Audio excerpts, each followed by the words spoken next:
Now, over to you, Barrister Kaka, on the issue of relocating AFRICOM headquarters to Africa.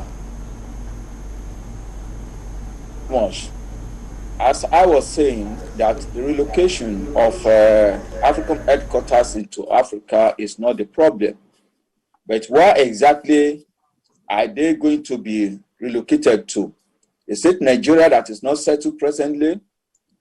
And they don't know which particular state of the federation that they are going to be, asked to settle and organize whatever they want to do to assist the country. Then the Chad that has been in the forefront of the fighting against this banditry, the Boko Haram, we all know what happened recently by the killing of their president. And in actual fact, the Chadian government has been assisting by fighting those banditry towards our Sambisa area, so that at least our army will be able to capture them. But however, in the midst of it, their president, was killed in the process. And now we know what is happening in Chad. It's no longer a safe area for the relocation of the U.S. African headquarters. Then is it Ghana? I doubt if Ghana will be ready to accept that, or any other African country, because everybody has his home problem, and they are trying to battle with it. So if Nigeria is not able to solve its problem, I don't think any African country will now say that, yes, they are ready to be used as base for the headquarters of the AFRICOM. We should try and be sincere with what we are doing. I want to believe that those that are working with Mr. President, majority of them are not being sincere about tackling or resolving the problem of this country. They are not ready to fix the problem of this Boko Haram and other insurgencies in the country. Recently, we all know what happened in Imo State. If such swift reaction can be made from our military forces and the police by gunning down the IPOB EMS person and other members, I see no reason why they've not actually tackled the Boko Haram insurgency in Makurdi, in Benue, and even in Taraba. And now they are experiencing it in some of the neighboring communities in Abuja. And we are experiencing it in Ogun State, in Lagos, not as such, but in some western region and southeast, we are already experiencing them.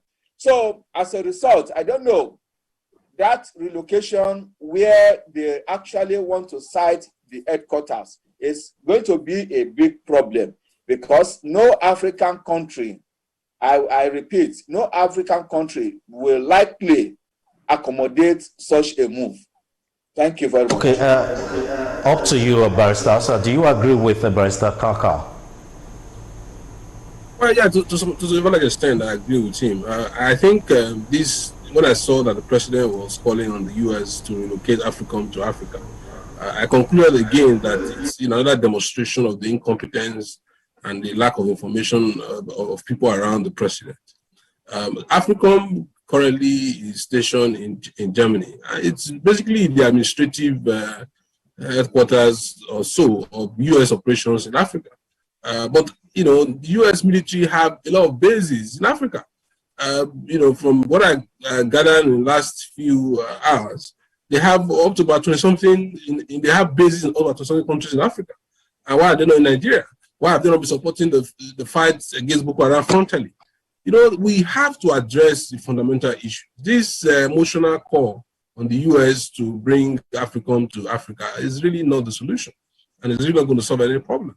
Don't forget, if you take your mind back to 2008, 2007, you see that most African countries rejected the sighting of AFRICOM on African soil. I remember Nigeria with Umaru Musa Yar'Adua, President Thabo Mbeki, and other African leaders at that time objected vehemently to sighting AFRICOM in Africa. And it's the reason why the US moved to Germany. So calling on them to bring it to Africa, as if that is really going to be the magic one. The US can support Nigeria from anywhere they are. But right now they are not doing so in a manner in a way that we would like. And there's a problem. We have to address those problems. Some of the reasons why the US and a few other countries have not been really forthcoming in helping the Nigerian military to address Boko Haram is because of the infiltration of the military by Boko Haram elements. Don't forget, even the Jonathan presidency made the claim at that time that there were, Boko Haram elements in the military, because sometimes the way they get information, the way they get foreknowledge of a planned attack by the military suggests that there's something wrong. The US wouldn't want to share information with that kind of military because they believe that their operations will be compromised. So those are some of the issues that we need to address. They have also raised the issue about, you and I, during the Trump, when the president went to see Trump at that time, some information that some feelers from that meeting was that Trump wasn't really, so certain of the Nigerian leadership. And that's, as a result of that, not much attention was paid to Nigeria. And of course, there are other issues they have talked about. They have talked about the allegations of high-handedness, lack of compliance with international rules of engagement by the Nigerian military.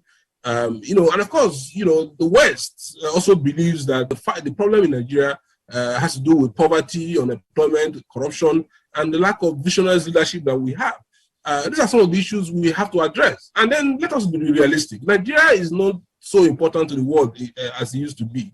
I'm sorry to say, and it's very sad to see that leaders of the world will come to Africa and not even pay attention to Nigeria.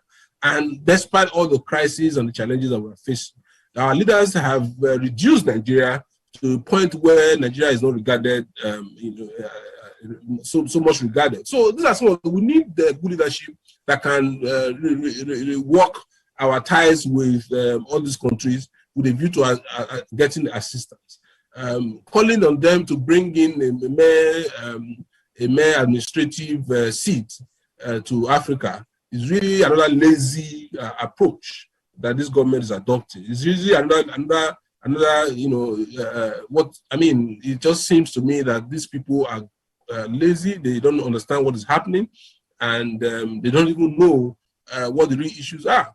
The US have been looking to relocate AFRICOM to another place in Europe or in America for a while now. I think during the Trump administration.